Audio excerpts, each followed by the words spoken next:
नक़ूश के उसूल बताने के बाद पीछे हमने नक़ूश के उसूल बताए हैं, मुसल्लस, मुरब्बे वग़ैरह, और तमाम नक़ूश की 10-10 ख़ानों वाले तक की चालें भी बताई हैं।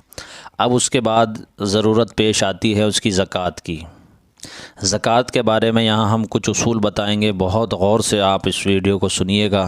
ख़ास तौर से जो आमिलीन हैं, अमलियात का काम करते हैं, ये उनके लिए बड़ी ख़ास वीडियो है।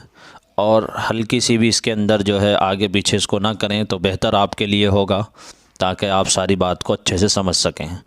बहुत से लोगों में ये आदत होती है, एक बात अगर उनकी सुनी हुई या मालूम बात आ गई तो फ़ौरन तेज़ी से उसको आगे करने की कोशिश करते हैं, और ये कच्चेपन की अलामत होती है। नहीं तो उस्ताद की एक बात तो 10-10 बार आदमी सुने तो वो याद रहती है अच्छे से सारी उम्र। देखिए, नक़ूश की ज़कात का तरीक़ा। नक्श की अदायगी के वक्त किसी भी पेंसिल से नक्श लिख सकते हैं। यहाँ हम जो बता रहे हैं वो मुसल्लस का बताएंगे, इसके बाद आने वाली वीडियो में मुरब्बे का और फिर मुखम्मस का। फिर उसके बाद किसी की ज़कात निकालने की ज़रूरत नहीं होती, उसी में सब आ जाते हैं।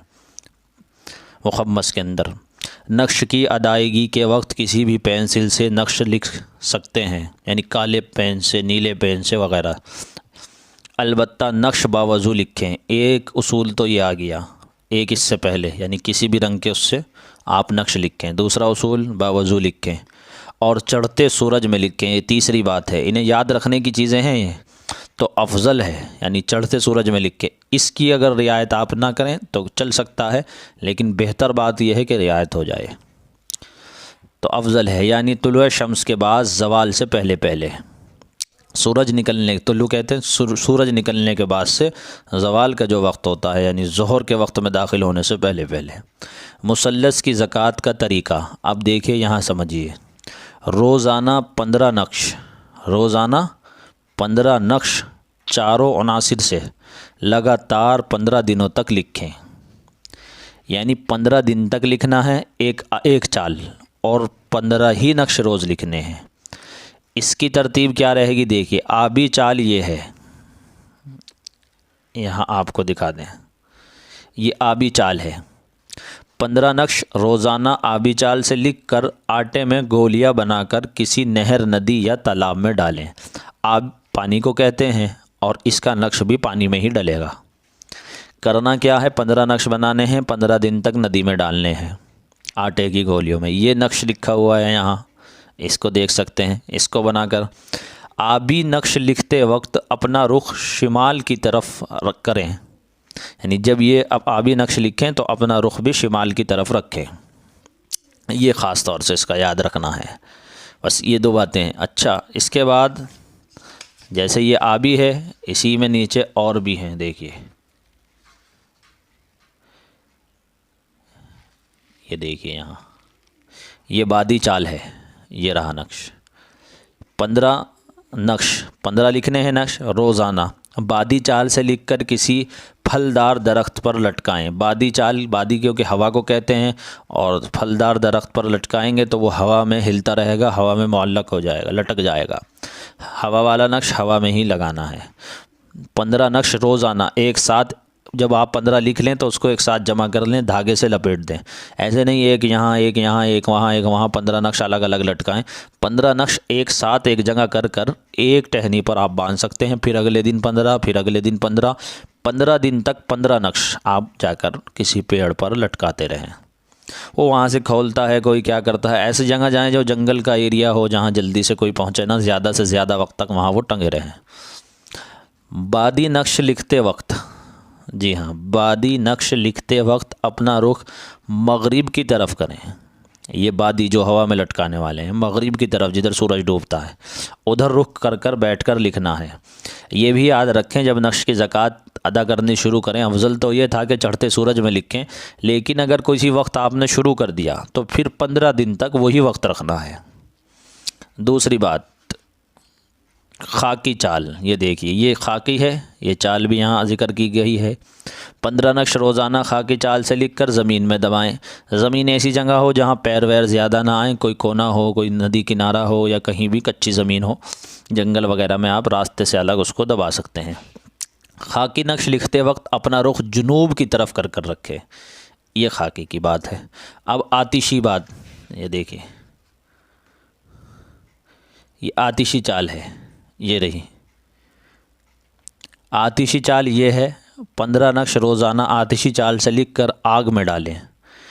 ये आग में जला देने हैं, इसे घर में भी आप कर सकते हैं, बाहर करने की कोई ज़रूरत नहीं। ज़कात की अदायगी के बाद, अब जब आप इनकी ज़कात अदा कर चुके चारों की, एक सवाल आप लोगों के जहन में ये आ रहा होगा कि एक नक्श पहले 15 दिन तक करना है, फिर दूसरी चाल, फिर तीसरी चाल, फिर चौथी चाल, ऐसे करना है या एक साथ करना है? तो जवाब इसका ये है कि आप किसी भी तरह कर सकते हैं। 15-15 दिन के बाद भी कर सकते हैं और 15 दिन के बाद के अलावा भी आप इसको साथ कर सकते हैं। आतिशी और बादी, ये याद रखने की बात है, दोबारा मैं दोहरा कर कह रहा हूँ, आतिशी और बादी तो एक साथ निकाल लिए जाएं, यानी आतिशी और बादी की ज़कात को एक साथ दी जा सकती है, कोई हरज नहीं। इसी तरह आबी और खाकी की भी एक साथ दी जा सकती है, क्योंकि आतिशी में और बादी में जोड़ है, हवा में और आग में जोड़ है, और पानी में और ज़मीन में खाकी में, इसमें जोड़ है। तो 15 दिन में तो उनकी ज़कात दे दी जाए, 15 दिन में इनकी दे दी जाए, ये तरीका ठीक रहेगा। इस तरीके से आपकी एक महीने में मुसल्लस की ज़कात अदा हो जाएगी। आगे की बात ये समझिए कि ज़कात की अदायगी के बाद हर एक उनसर से रोज़ाना एक नक्श लिखना ज़रूरी है। यानी आप एक कॉपी बना लीजिए फिर, और उस कॉपी को बनाने के बाद फिर उसमें क्या करा जाए, चारों अनासिर से एक एक नक्श रोज़ाना लिखते रहें। ये ज़रूरी है। आपने ज़कात निकाल दी, उसके बाद उसको 1-2 महीने के लिए छोड़ दिया, ये नहीं चलेगा। एक एक नक्श रोज़ाना चारों से लिखना पड़ेगा। 3 दिन का अगर नागा आपने कर दिया, छुट्टी कर दी और उस चाल को नहीं लिखा, तो आपकी ये ज़कात जो अदा हुई थी ये ख़त्म हो जाएगी, दोबारा से फिर आपको ज़कात अदा करनी पड़ेगी। अच्छा, ज़कात यानी रोज़ाना एक नक्श लिखना ज़रूरी है। ज़कात के बाद कॉपी में लिखें, पानी और आग वगैरह में डालने की ज़रूरत नहीं। जिस तरह पहले आपने वो डाला था इस तरह डालने की ज़रूरत नहीं, कॉपी में लिख सकते हैं, और वो कॉपी भर जाए तो दूसरी कॉपी बना ली जाए। इस तरीके से अपने पास एक कॉपी रखी जाए, और आमिलीन के पास एक डायरी रहती भी है। अच्छा, वगैरह में अब डालने की ज़रूरत नहीं, लिखना काफ़ी है। आतिशी नक्श लिखते वक्त अपना रुख मशरिक़ की तरफ करें, जिधर से सूरज निकलता है ये मशरिक़ की तरफ करें। ये हमने यहाँ तरीका आपको बता दिया है। आप इसमें से स्क्रीनशॉट भी ले सकते हैं, जिस चीज़ का लेना चाहें, वीडियो को आगे पीछे कर कर। ये मुसल्लस का है। अब एक सवाल आप के जहन में अगर आए तो उसका जवाब हम यहीं दे देते हैं। अब आपने जैसे ये आतिशी चाल, बादी चाल से इस तरह की ये एक से नक्श बनाया है, अब आपको मुसल्लस में ही सूरह फातिहा का नक्श बनाना है, मुसल्लस में ही, ठीक है ना?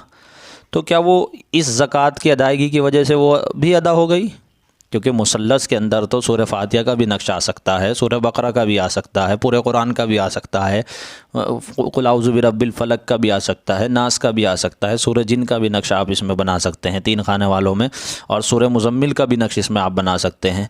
अब ये जब आपने ज़कात अदा की तो याद रखें कि वो ज़कात मुसल्लस की अदा हुई है, मुसल्लस की चाल की ज़कात अदा हुई है। चाल की ज़कात अलग होती है, और जो नक़ूश के अंदर बातें लिखी जाती है, यानी अलहम्दु शरीफ और सूरह बकरा या फिर सूरह जिन या फिर सूरह मुज़म्मिल या यासीन शरीफ, जितनी भी सूरतें हैं या अस्माए हुसना, उनकी ज़कात पढ़ने के ज़रिए निकलती है। अगर आपने उसकी ज़कात तो इस तरह निकाल रखी है कि सूरह मुज़म्मिल की ज़कात आपने पढ़ कर निकाल रखी है, 1.25 लाख मरतबा पढ़ी जाती है, वो उसकी एक ज़कात होती है।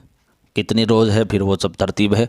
तो सूरह मुज़म्मिल की आपने पढ़कर ज़कात अदा कर रखी है, और इसकी ज़कात लिखकर इस तरीके से आतिशी, बादी, आबी की ज़कातें अदा कर रखी हैं मुसल्लस में।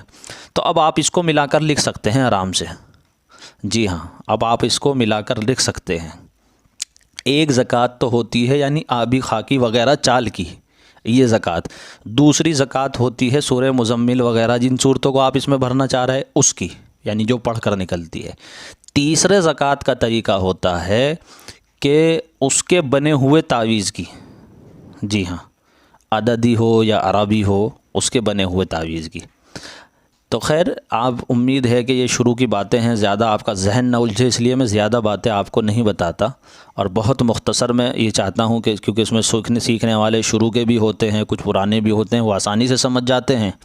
लेकिन आपकी अगर ये समझ में ना आए, पीछे से दोबारा देख सकते हैं वीडियो को थोड़ी सी निकाल कर। और बहुत ही मुजर्रब बात मैंने आपको यहाँ बताई है। इससे जुड़ी हुई बहुत सारी बातें मेरे जहन में हैं बताने की, लेकिन वीडियो क्योंकि लंबी जा रही है इसलिए बस इस पे इतना ही बताएंगे, और इसके बाद मुरब्बे में अगली बात और ज़्यादा वहाँ बताई जाएंगी इंशाअल्लाह।